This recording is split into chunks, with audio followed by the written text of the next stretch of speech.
Hey, what's up, guys? Red Dirt Outdoors, and I'm finishing up my series on license to carry. There may be some follow-up videos later, but you know, hopefully you've seen some good reasons on why you should carry, some things on how you do carry, different philosophies like carrying one in the chamber. But if you're watching this video because you've decided you want to become a license to carry person, or if you are still kind of weighing it and you want to know what does it take to become a licensed to carry person. Um, in Texas, we're going to have certain laws that may differ from other states. So the majority of what I'm going to tell you is Texas. May have similarities to other states, but um, that's going to be something you're going to have to check out depending upon where you're at. Now, reciprocity means that there are certain states that allow me to carry the same way I do here in Texas, that will at least allow me to carry if I follow their laws. There's a lot that gets into it, and that's actually something that you learn at the class.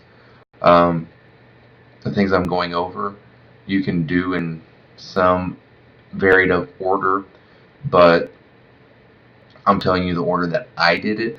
So there's that, and there are other things to consider.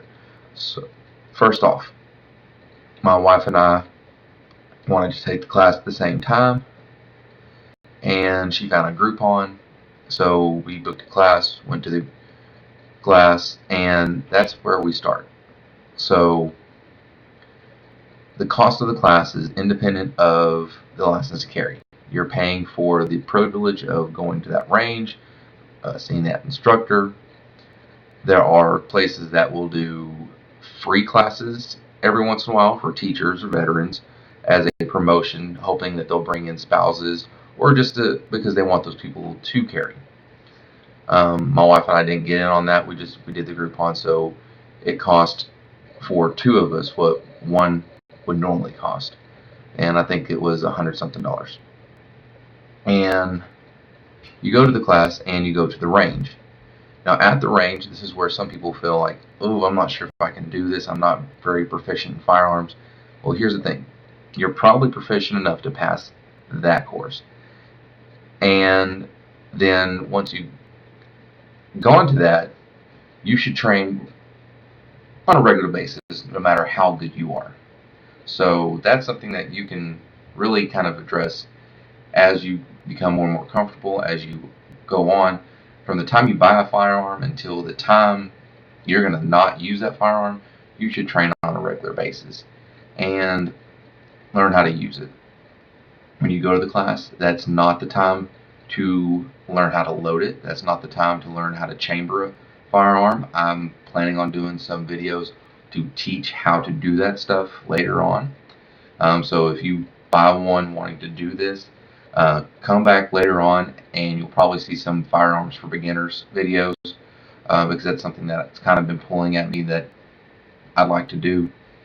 But at the range, at least in Texas, you start off so close that if you miss the target, you're probably needing a lot more training, and maybe you should really reconsider carrying it all, because it's so close that all you really have to do is point your firearm in the middle of your body and pull the trigger.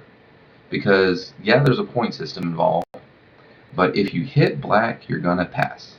So you're so close that you should be able to hit black. And that's where you're going to get the most of your points, because that's where most of your center punch shots are going to be. The center of the chest is where you get the most points. Headshots actually don't count that much.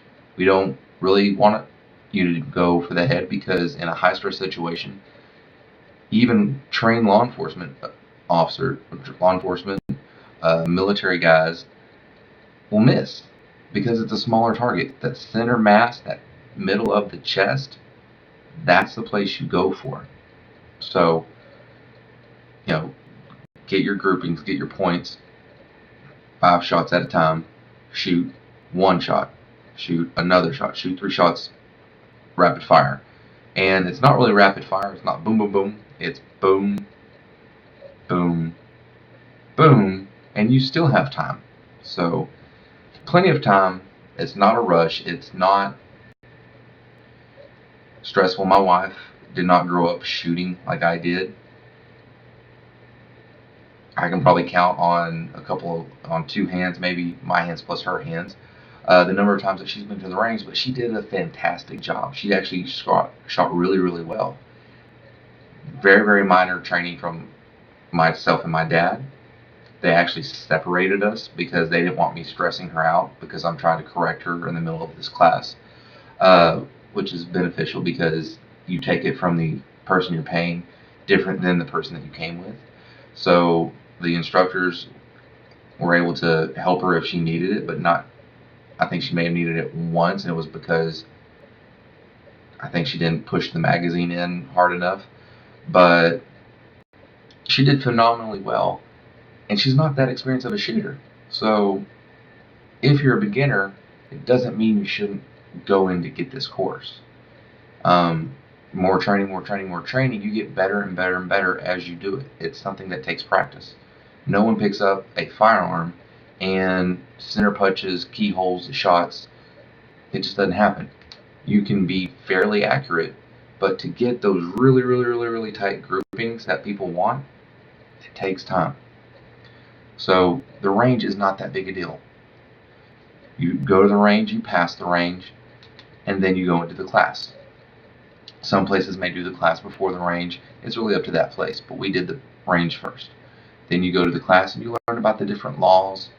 You learn a little bit about some of the holsters if it's a good place. They're not there to sell you a firearm. They're not there to train you how to use the firearm. Some of the things that I mentioned, they won't even mention in their classes because it's more about what does the law say. When can you carry? When can't you carry? Where can you carry? Where can you not carry? Things like that. You take a test at the end of it. If you pay attention, you'll pass the test. It's not a difficult test. They aren't like when I give my students the STAR test. It's a difficult test, and they actually put distractors in there, like questions that would be right if it wasn't for but one word, or this is a good question, but this question's better, so this is the one we need to pick. So this isn't like the state wants you to be armed. So they made a test to verify, did you pay attention in the class? If you did, you're great. Typically there's someone there to sell you insurance. Basically it's like a legal service, so that if you ever do have to use your firearm, you're covered with prepaid legal services. My wife and I decided to do it just because it made sense to us to have that protection. Coming from a teaching perspective, I have prepaid legal representation as a teacher in case a parent wants to, come at me, or school district or whatever. And almost every teacher you'll ever meet has some type of representation.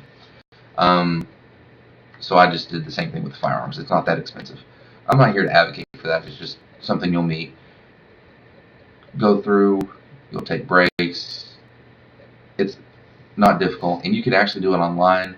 I haven't looked at the online services, but there's availability, and it works with different schedules. Can you do it during the week? Can you do it on the weekend? I think the ones that I've seen during the week were set up into a couple of different days so that you can get the full course without having to be there for several hours.